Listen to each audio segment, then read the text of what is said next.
थी शाम। सोनिया की आंखों से आंसू लगातार बह रहे थे। आंसुओं से पूरा तकिया भीग गया था। मुंह से रहकर हिलकियाँ निकल रही थीं। पूरे बदन में कपकपी हो रही थी। मुंह से कोई बोल नहीं फूट रहा था। उसके हाथ बार बार अपने चेहरे पर जाते थे, जैसे वह अपने चेहरे को अपने हाथों से ढकने का प्रयास कर रही हो। बहुत कष्ट में लग रही थी सोनिया। किसी को कुछ समझ नहीं आ रहा था कि माजरा क्या है। ऐसा कौन सा दुख है या बात है जो सोनिया को मन ही मन कचोट रही है। वह अपना यह दुख किसी से कह क्यों नहीं रही है? आखिर उसका कष्ट क्या है? सोनिया की बहू रोमा उसके पैरों की ओर बैठी थी। उसने अपनी सीमा की भरपूर सेवा की थी और अब भी लगातार कह रही थी, आज के ज़माने में ऐसी बहुएं मिलती ही कहाँ हैं। सोनिया खुद को बहुत सौभाग्यशाली समझती थी कि उसे रोमा जैसी बहू मिली। सोनिया की बेटी निधि उसका सिर लगातार सहलाए जा रही थी और उसे सांत्वना दे रही थी, अम्मा आप चिंता मत करो, आप बिल्कुल ठीक हो जाओगी। पापा है ना, वो सब संभाल लेंगे। वो दुनिया के सबसे अच्छे पापा हैं अम्मा, उनके रहते आपको कुछ नहीं होगा मम्मा। सोनिया इसी बात से तो परेशान थी। वह भी जानती थी कि उसके पति दीपक नाम के ही दीपक नहीं है, बल्कि वास्तव में कुलदीपक हैं। कोई आदमी दीपक जैसा भी हो सकता है, यह सोनिया ने केवल कहानियों में ही पढ़ा था। लेकिन जैसे जैसे वह दीपक को जानती गई, उसका प्रेम उसकी भक्ति में बदलता चला गया। वह अपनी ज़िंदगी के उन क्रूर क्षणों को कैसे भूल सकती है, जब नियति के क्रूर हाथों ने उसका पहला प्यार, पहले पति गोविंद को शादी के महज 5 साल बाद ही छीन लिया था। कितना प्यार करते थे गोविंद उसे। उसे यह याद नहीं है कि कभी गोविंद ने उसका दिल दुखाया हो, न कभी शिकायत का मौका दिया और न कभी कोई शिकायत ही की। भगवान उस पर इतना मेहरबान होगा, उसने कभी सोचा नहीं था। वह अपनी छोटी सी जिंदगी में कितनी खुश थी। तब निधि 2 साल की थी। लगता है कि उसकी खुद की नज़र लग गई थी उसकी ज़िंदगी को, उसके परिवार को। तभी तो एक दिन वह खबर आई जिसकी कल्पना मात्र से ही वह सिहर उठी थी। गोविंद मोटरसाइकिल से अपने ऑफिस जा रहे थे और पीछे से एक ट्रॉली ने उन्हें कुचल दिया था। उस दिन दुर्दिन को वह कैसे भूल सकती है भला।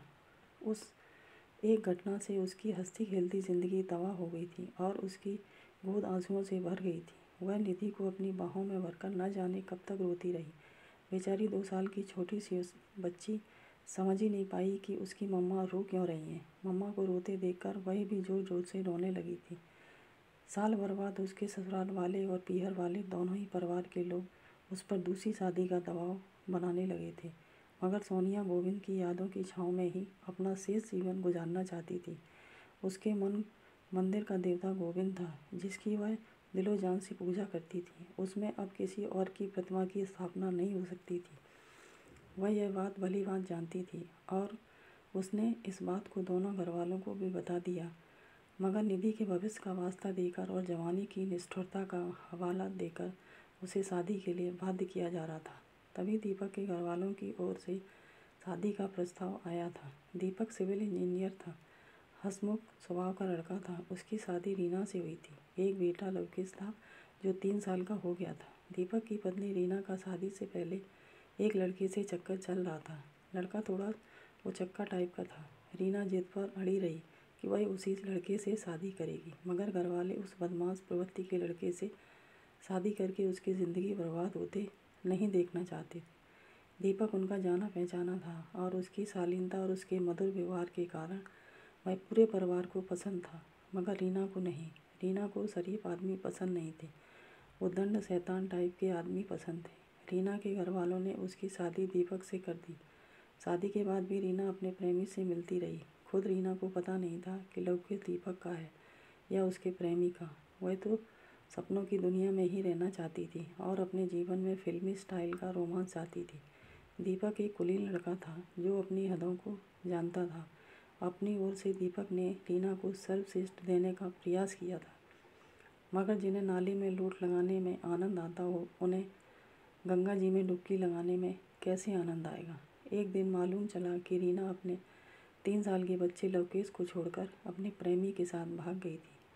घर में रखे सब गहने और नकदी भी ले गई थी अपने साथ। दीपक के लिए यह आघात मौत से भी भयंकर था। वह समझ ही नहीं पाया कि उसके प्यार में कहाँ कमी रह गई थी। उसे यह भी याद नहीं आया कि कभी उन दोनों की लड़ाई हुई हो। यद्यपि 1-2 बार रीना ने कहा भी था कि तुम मुझसे लड़ते क्यों नहीं हो। इसके लिए रीना ने प्रयास भी खूब किए, वह लड़ाई करे तो इसी का बहाना बनाकर वह घर से भाग जाए। मगर दीपक पता नहीं किस मिट्टी का बना हुआ था कि वह कभी नहीं लड़ा। यहाँ तक कि जब रीना ने उसके मम्मी पापा से अलग होने की बात जानबूझकर की, तब भी वह चुपचाप अलग हो गया था। मम्मी पापा की इच्छा के विपरीत। इससे रीना बहुत अपसेट भी हुई थी, क्योंकि इससे उसका काम तो नहीं बना। वह खाने में जानबूझकर नमक कम ज़्यादा डाल देती थी, जिससे दीपक कुछ कहे, मगर दीपक बिना शिकायत के खाना खा लेता था।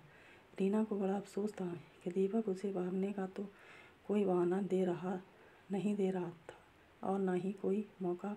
इस पूरे समय में वह अपने प्रेमी से भी मिलती रही और फिजिकल भी होती रही।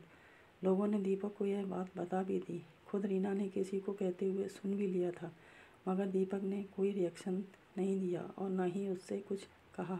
उस दिन वह कितनी निराश हुई। अब इससे ज़्यादा गंदी बात तो और कुछ हो भी नहीं सकती। मगर दीपक फिर भी खामोश बना रहा था। अब तो भागने के सारे रास्ते भी बंद हो गए थे। लवकेश 3 साल का हो गया था।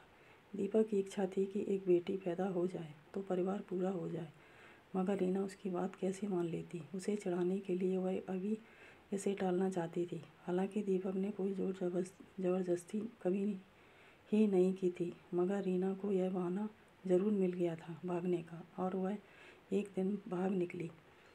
दीपक की दुनिया उजड़ गई थी। जिसकी बीवी अपने प्रेमी के साथ भाग जाती है, ऐसे आदमी का क्या हश्र होता है, यह कोई दीपक से समझे। ऐसा आदमी एक जिंदा लाश बनकर रह जाता है। लोग उसे जगह जगह से कचोटते हैं, उसकी खाल उधेड़ लेते हैं, जख्मों पर नमक छिड़कने का कोई मौका नहीं छोड़ते। दीपक भी एक जिंदा लाश की तरह जी रहा था अपने बेटे लवकेश के लिए। जब दीपक के पास सोनिया का प्रस्ताव आया था, तो उसने अपने बेटे लवकेश के भविष्य को ध्यान में रखकर सोनिया से मिलने का मन बनाया। किसी परिचित के घर दोनों की मुलाकात करवाई गई। सोनिया को वह प्रथम मुलाकात अच्छी तरह याद है, जब दीपक ने कहा था, सोनिया जी, मैं यह विवाह अपने लिए नहीं कर रहा हूँ, बल्कि अपने बेटे के लिए कर रहा हूँ। मुझे एक पत्नी की नहीं, मेरे बेटे के लिए एक माँ की ज़रूरत है। मेरी पत्नी मुझे छोड़कर जा चुकी है। इससे आप अंदाज़ा लगा सकती हैं कि मैं एक अच्छा पति साबित नहीं हुआ हूँ। आप इस बिंदु पर अच्छी तरह सोच समझ कर ही अपनी राय प्रकट करना। मेरे घरवाले मेरी तारीफ़ों के पुल बांधेंगे, जो उनका कर्तव्य है। सभी के घरवाले ऐसा करते हैं, इससे गलत कुछ भी नहीं है, मगर आप उस जाल में मत फंस जाना। सोचने के लिए पूरा वक्त लेना।